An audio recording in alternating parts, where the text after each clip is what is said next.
আসসালামু আলাইকুম। বারাকা স্টোরিজের আজকের নিবেদন জবাব, ইসলাম বিরোধী বিভিন্ন ইস্যুতে মুসলমানদের বুদ্ধিভিত্তিক প্রতিউত্তর। দাসপ্রথা ও ইসলাম। মোহাম্মদ সাদাত। ভূমিকা। দাসপ্রথা নিয়ে কিছু কথা।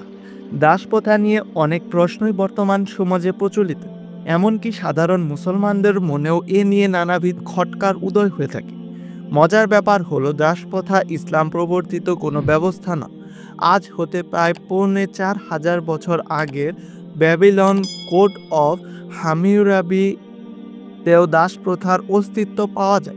কিন্তু কেন যেন ইসলামের সমালোচনায় দাসপ্রথা একটি বেশ মুখরোচক বিষয়বস্তুতে পরিণত হয়, আর আলোচনার ভঙ্গিটাও এমন থাকে যেন পাঠকের কাছে মনে হতে থাকবে দাসপ্রথার মতো ঘৃণ্য একটি ব্যবস্থাকে ইসলাম জন্ম দিয়েছে বা উন্নীত করেছে।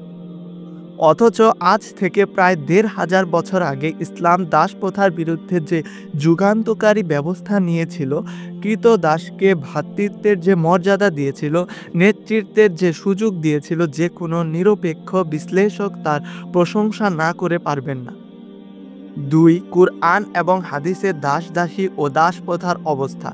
মূল সমালোচনায় যাওয়ার আগে কুরআনের কিছু আয়াত এবং কিছু হাদিস থেকে দাস-দাসী ও দাসপ্রথার ব্যাপারে ইসলামের দৃষ্টিভঙ্গি বোঝার চেষ্টা করি। দাসপ্রথা নিয়ে কুরআনের কিছু আয়াত। আয়াত ১। দাসমুক্তকরণ ধর্মের ঘাঁটি। অতঃপর সে ধর্মের দুর্গম গিরিপথে প্রবেশ করেনি। আপনি জানেন যে দুর্গম গিরিপথ কি?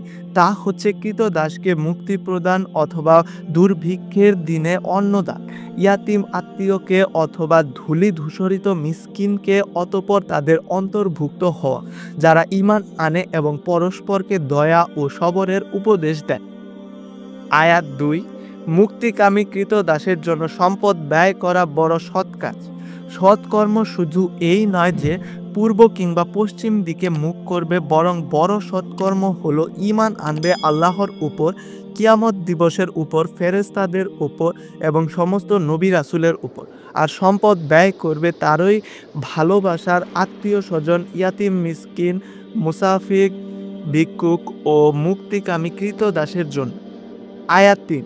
নিজেদের সমান হয়ে যাওয়ার ভয়ে দাস-দাসীদের দান না করা আল্লাহর নিয়ামতকে অস্বীকার করার নামান্তর। আল্লাহ তাআলা জীবনোপকরণে তোমাদের একজনকে অন্যজনের চাইতে শ্রেষ্ঠত্ব দিয়েছেন, কিন্তু যাদের শ্রেষ্ঠত্ব দেওয়া হয়েছে তারা তাদের অধীনে দাস-দাসীদের স্বীয় জীবিকা থেকে কিছুই দেয় না, এই ভয়ে যে তারা এ বিষয়ে তাদের সমান হয়ে যাবে।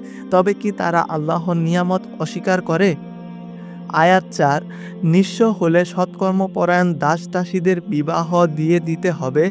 তোমাদের মধ্যে যারা বিবাহহীন তাদের বিবাহ সম্পাদন করে দাও, এবং তোমাদের দাস-দাসীদের মধ্যে যারা সৎকর্মপরায়ণ তাদেরও। তারা যদি নিঃস্ব হয় তবে আল্লাহর নিজ অনুগ্রহে তাদের সচ্ছল করে দেবেন। আল্লাহ প্রাচুর্যময়, সর্বজ্ঞ। দাস-দাসী ও দাসপ্রথা সম্পর্কিত হাদিস। হাদিস ১। স্বাধীন ব্যক্তিকে কেনাবেচা নিষিদ্ধ।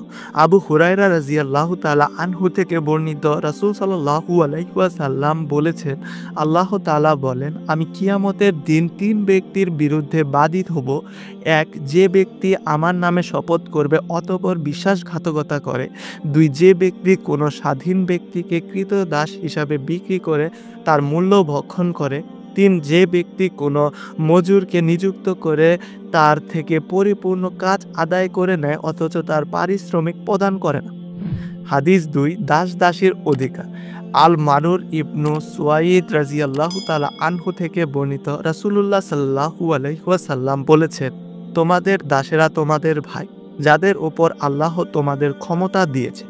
কাজে কারো নিয়ন্ত্রণে যদি তার ভাই থাকে, তবে সে যা খাবে তাকেও তা খাওয়াবে, সে যা পরবে তাকেও তাই পরাবে। তাদের উপর অতিরিক্ত কাজের বোঝা চাপিয়ে দেবে না যা তারা বহন করতে অক্ষম। যদি এমনটা করতেই হয় তবে তাদের সহযোগিতা করো। হাদিস ৩। দাস-দাসীকে সম্মানজনকভাবে সম্বোধন করা। আবু হুরায়রা রাদিয়াল্লাহু তাআলা আনহু থেকে বর্ণিত, রাসূল সাল্লাল্লাহু আলাইহি ওয়াসাল্লাম বলেন, তোমাদের কেউ যেন এমন কথা না বলে, তোমার প্রভুকে খাওয়াও, তোমার প্রভুকে ওযু করাও, তোমার প্রভুকে পান করাও, আর দাস-দাসীদের যেন বলে, আমার মনিব সাইয়্যিদ বা আমার অভিভাবক মাওলা, আর তোমাদের কেউ যেন না বলে আমার দাস বান্দা আব কিংবা আমার দাসী বান্দি আমার, বরং বলবে আমার বালিকা মেয়ে ফাতাত এবং আমার বালক ছেলে গোলাম। হাদিস ৪। দাস দাসীদের ন্যায় বিচার লাভের অধিকার। সামুরা রাদিয়াল্লাহু তাআলা আনহু থেকে বর্ণিত, রাসূল সাল্লাল্লাহু আলাইহি ওয়াসাল্লাম বলেন, যদি কেউ তার কৃত দাসকে হত্যা করে আমরা তাকে হত্যা করব, আর কেউ যদি তার কৃত দাসের নাক কেটে দেয় আমরা তার নাক কেটে দেব। হাদিস ৫। দাস দাসীর উপর অপবাদ আরোপণের পরিমাপ।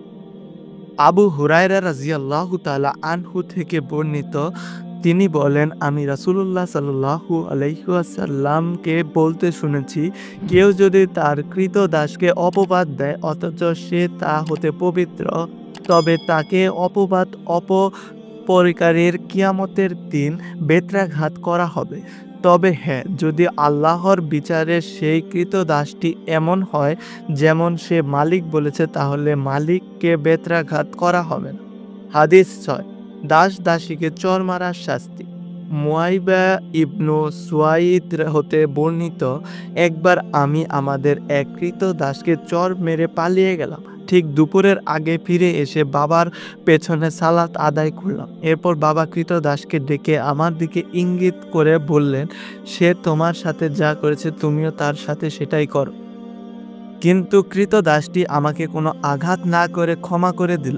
তখন বাবা বললেন, রাসূলুল্লাহ সাল্লাল্লাহু আলাইহি ওয়াসাল্লামের জীবন দশায় আমরা বনু মুকারবিম গোত্রের অন্তর্ভুক্ত ছিলাম এবং আমাদের একটিমাত্র কৃত দাসী ছিল। একবার আমাদের একজন তাকে চড় মারল। এই খবর রাসূলুল্লাহ সাল্লাল্লাহু আলাইহি ওয়াসাল্লামের কাছে পৌঁছালো। তখন তিনি বললেন, তাকে মুক্ত করে দাও। লোকজন বলল, সে ছাড়া তাদের আর কোনো সেবক নেই। তখন তিনি বললেন, তাহলে তার কাছ থেকে তারা সেবা গ্রহণ করতে থাকুক, তবে যেদিন তার প্রয়োজন মিটে যাবে সেদিন তাকে মুক্ত করে দিতে হবে। হাদিস ৭। দাসীকে বিবাহে উৎসাহ প্রদান। আবু মুসা রাদিয়াল্লাহু তাআলা আনহু থেকে বর্ণিত, রাসূলুল্লাহ সাল্লাল্লাহু আলাইহি ওয়াসাল্লাম বলেন, যার একজন কৃত দাসী আসে আর সে তাকে শিক্ষা দীক্ষা দেয়, তার সাথে ভালো ব্যবহার করে, এরপর তাকে মুক্ত করে বিয়ে করে নেয়, সে দ্বিগুণ সওয়াব পাবে। দাসত্বের পথ এবং ইসলাম। সর্বশেষে আসমানি কিতাব পবিত্র কুরআন যখন নাজিল হচ্ছিল, তখন শুধু আরবে নয় বরং সারা দুনিয়ার কৃত দাস প্রথার ব্যাপক প্রচলন ছিল। স্বাধীন মানুষ দাসত্ব বরণ করতে প্রধানত দুটি উপায়। এক, স্বাধীন ব্যক্তিকে বেচা কেনার মাধ্যমে কৃত দাস বানানো। এই পথটি ইসলামে চিরতরে বন্ধ করে দেওয়া হয়েছে। ইসলামে কোনো স্বাধীন ব্যক্তিকে কেনা বেচা করা কঠোরভাবে নিষিদ্ধ। ২, যুদ্ধবন্দীদের কৃতদাস বানানো। যুদ্ধবন্দীদের কৃতদাস বানানো সেই সময় একটি স্বাভাবিক রীতি ছিল। কোনো মুসলিম যদি যুদ্ধে অমুসলিমদের হাতে বন্দী হতো, তাকেও এই পরিণতি বরণ করতে হতো। ইসলামের যুদ্ধবন্দীদের কৃতদাস বানানো জরুরি কোনো বিষয় নয়। মুসলিম দেশের রাষ্ট্রপ্রধান যুদ্ধবন্দীদের মুক্তিপণ নিয়ে মুক্ত করতে পারেন, আবার বিনা মুক্তিপণেও মুক্তি করে দিতে পারেন। যুদ্ধবন্দির বিনিময়ে করতে পারেন, কিংবা প্রয়োজনে অন্যান্য রাষ্ট্রের রীতি অনুযায়ী দাস দাসীও বানাতে পারেন। তবে কোনো রাষ্ট্রের সাথে মুসলমানদের যদি এমন কোনো চুক্তি থাকে যে তারা তাদের যুদ্ধবন্দীদের দাস বানাতে পারবে না, তবে সেই চুক্তি রক্ষা করা মুসলমানদের জন্য জরুরি। কেন ইসলামে এই দাস প্রথা রহিত করা হলো না? ইসলাম একটি বাস্তব ধর্ম। এর মানে হলো ইসলাম একটি এমন ধর্ম যা বাহ্যিকভাবে জীবন পালন করতে গিয়ে মানুষ কোনো বাধা বিপত্তির সম্মুখীন হয় না। ইসলাম এমন কোনো ধর্ম নয় যে কেউ এক গালে চড় মারলে আরেকটা গাল পেতে দিতে বলবে। মানবাধিকার প্রতিষ্ঠা করতে গিয়ে নিজ অনুসারীদের বিপদে বা অস্তিত্ব সংকটের মুখে ফেলে দেওয়াও ধর্ম ইসলাম নয়। কারণ মুমিন ব্যক্তি একই গর্তে থেকে দুবার দংশিত হয় না। যেখানে মুসলিমদের অমুসলিমদের হাতে যুদ্ধবন্দী হলে তাদেরকে দাসত্ব বরণ করতে হতো, সেখানে ইসলাম যদি কোনো সুযোগ না রাখত, তবে তা হতো শত্রুর হাতে একটি বিরাট মরণাস্ত্র তুলে দেওয়া নামান্তর। কাজে যতদিন মুসলমানদের জন্য এই নিশ্চয়তা না আসে যে তাদের যুদ্ধবন্দীদের দাসদাসী বানানো হবে না, ততদিন পর্যন্ত মুসলিমদের জন্য এই সুযোগ রহিত করার কোনো যুক্তি থাকতে পারে না। দাসত্বের এই পথ বন্ধ করার উপায়। ইসলাম দাসত্বের এই পথটি যদিও খোলা রেখেছে, তথাপি এটি একটি বন্ধযোগ্য পথ, যা বন্ধ করার চাবি অমুসলিম রাষ্ট্রসমূহের হাতে দেওয়া আছে। যে কোনো অমুসলিম রাষ্ট্র মুসলিম রাষ্ট্রের সাথে এই ব্যাপারে চুক্তিবদ্ধ হতে পারে। আমরা একে অপরের যুদ্ধবন্দীদের দাসদাসী বানাবো না। এভাবে দাসত্বের প্রবেশের এই উন্মুক্ত পথটি বন্ধ করে দেওয়া সম্ভব। ইসলামে দাস মুক্তির পথসমূহ। ১. জাকাত। ইসলামের একটি গুরুত্বপূর্ণ স্তম্ভ হলো জাকাত, আর এই জাকাত একটি খাত নির্ধারণ করা হয়েছে দাস মুক্তির জন্য। ২. কাফফারা। বিভিন্ন গুনাহ বা ভুলের কাফফারা নির্ধারণ করা হয়েছে দাস মুক্তকরণকে। ৩. লিখিত চুক্তি। ইসলাম দাস দাসীদের অনুমতি প্রদান করেছে তাদের মালিকের সাথে মুক্তির জন্য লিখিত চুক্তি করা। তোমাদের অধিকারভুক্তদের মধ্যে যারা মুক্তির জন্য লিখিত চুক্তি করতে চায়, তাদের সাথে তোমরা লিখিত চুক্তি করো, যদি জানো যে তাদের মধ্যে কল্যাণ রয়েছে। আল্লাহ তোমাদেরকে যে অর্থ করে দিয়েছেন তা থেকে তাদের দান করো। ৪. ক্ষতিপূরণ। কোনো দাস দাসীকে চপেটাঘাত করা হলে তার শাস্তি হিসেবে উক্ত দাস দাসীকে মুক্ত করে দিতে হবে। ৫. দাস মুক্তকরণে উৎসাহ প্রদান। দাস মুক্তিকে এক বিরাট সওয়াবের কাজ হিসাবে ঘোষণা করা হয়েছে। বিভিন্ন প্রাকৃতিক নিদর্শনের সময় দাস মুক্তির নির্দেশ প্রদান করা হয়েছে, যেমন চন্দ্রগ্রহণ বা সূর্যগ্রহণকালে। মুক্তিকামী দাস দাসীদের অর্থকড়ি প্রদান করে সাহায্য করতে বলা হয়েছে। মালিকের অধিক পছন্দনীয় এবং অধিক দামি দাসী মুক্তি প্রাপ্তির সম্ভাবনা স্বাভাবিকভাবে কম থাকে, তাই ঘোষণা করা হয়েছে সর্বোত্তম দাস মুক্তি হচ্ছে সবচেয়ে দামি এবং মালিকের অধিক পছন্দনীয় দাসকে মুক্তি করা। দাস দাসী নিজের সমান হয়ে যাবে এমন আশঙ্কায় যারা তাদের দান করা থেকে বিরত থাকে, তাদের তিরস্কার করা হয়েছে। কোনো ক্রীতদাস যদি একাধিক মালিকের আয়ত্তাধীনে থাকে এবং কোনো একজন মালিক তার অংশ থেকে ওই দাসকে মুক্ত করে দেয়, তবে উক্ত মালিকের জন্য ওই ক্রীতদাসকে অপর অংশীদারের পক্ষ থেকে মুক্ত করে দেওয়াকে জরুরি করে দেওয়া হয়েছে। মালিক তাতে অসমর্থ হলে উক্ত ক্রীতদাসকে মুক্ত লাভের জন্য প্রয়োজনীয় অর্থ সংগ্রহ করার নিমিত্তে কাজ করার অনুমতি দিতে নির্দেশ দেওয়া হয়েছে। দাসীকে শিক্ষা দীক্ষা দিয়ে মুক্ত করে বিবাহকে দ্বিগুণ সওয়াবের অধিকারী বলা হয়েছে। ইসলামে দাস দাসীর অধিকার ও মর্যাদা। ১. ভ্রাতৃত্বের মর্যাদা। ইসলাম দাস দাসীদেরকে ভাইয়ের মর্যাদায় উত্তীর্ণ করেছে। ২. নেতৃত্বের অধিকার। ইসলামে দাসত্ব আমির হতে পারে এবং সেক্ষেত্রে তাকে মান্য করা সকলের জন্য জরুরি। ৩. অন্ন বস্ত্রের মানবাধিকার। মনিব বা খাবে, দাসকে তাই খাওয়াবে, মনিব যা পরবে দাসকেও তাই পরাবে। ৪. কাজকর্মে সহানুভূতি লাভের অধিকার। দাসের ওপর তার সামর্থ্যের অতিরিক্ত কোনো কাজের বোঝা চাপানো যাবে না। দাসের ওপর অতিরিক্ত কাজের বোঝা দিতে হলে নিজেকেও তাদের সাহায্য করতে হবে। ৫. সম্মান লাভের অধিকার। দাস দাসীদের আমরা বান্দা দাস, আমার বান্দি দাসী বলা যাবে না, বলতে হবে আমার বালক, আমার বালিকা। দাস দাসীদের চপেটাঘাত পর্যন্ত করা যাবে না, তাদের চপেটাঘাত করা হলে মানবিক এর শাস্তি পেতে হবে। দাস দাসীর ওপর কোনো অপবাদ আরোপ করা যাবে না। ৬. ধর্মীয় মর্যাদা। ইসলামে একজন দাসের ধর্মীয় মর্যাদা একজন স্বাধীন মুসলমানদের চেয়ে কোনো অংশেই কম নয়, বরং এক দৃষ্টিকোণ থেকে বেশি বলা হয়েছে। কেননা যদি কোনো দাস তার মালিকের প্রতি সৎ এবং বিশ্বস্ত থাকে এবং তার প্রভুর আল্লাহর ইবাদত যথাযথভাবে করে, তবে সে দ্বিগুণ সওয়াব পাবে। ৭. ন্যায় বিচার লাভের অধিকার। ইসলাম ক্রীতদাসের ন্যায় বিচার লাভের অধিকার নিশ্চিত করে। বিশ্বে যেখানে দাসদের উপর চলছিল ইচ্ছেমতো অত্যাচার নিপীড়ন, দাসদের হত্যা করাও যখন ছিল আইনসিদ্ধ, সেই সময় ইসলাম ঘোষণা করে কঠোরতম সতর্কবাণী। কেউ কোনো ক্রীতদাসকে হত্যা করলে তাকেও হত্যা করা হবে, কেউ কোনো ক্রীতদাসকে অঙ্গহানি করলে তাকেও অঙ্গহানি ঘটাতে হবে। ৮. জৈবিক চাহিদা পূরণের অধিকার। ইসলাম দাস-দাসীর জৈবিক চাহিদা পূরণের অধিকার নিশ্চিত হয়েছে এবং নিজের দাস-দাসীকে বিবাহ দিয়ে দেওয়া মনিবের জন্য দায়িত্ব হিসেবে নির্ধারণ করেছে। ৯. পবিত্র জীবনযাপনের অধিকার। ইসলামে দাসীদের পতিতাবৃত্তিতে নিযুক্ত করাকে কঠোরভাবে নিষেধ করা হয়েছে। তোমাদের দাসীরা নিজেদের পবিত্রতা রক্ষা করতে চাইলে তোমরা পার্থিব সম্পদের লালসায় তাদের ব্যভিচারে বাধ্য করো না। ১০. বিবাহের ক্ষেত্রে মতামত প্রদানের অধিকার। কোনো মনিব তার কৃতদাসীকে সাথে আলোচনা না করে তাকে বিয়ে করতে চাইবে না। ১১. কৃতদাসী এবং তার শিশুর একত্র থাকার অধিকার। কোনো কৃতদাসীকে ভিন্ন কোথাও বিক্রি করে তার থেকে তার শিশুকে বিচ্ছিন্ন করার অনুমতি ইসলামে নেই এবং এই ধরনের বেচাকেনা একেবারেই নিষিদ্ধ।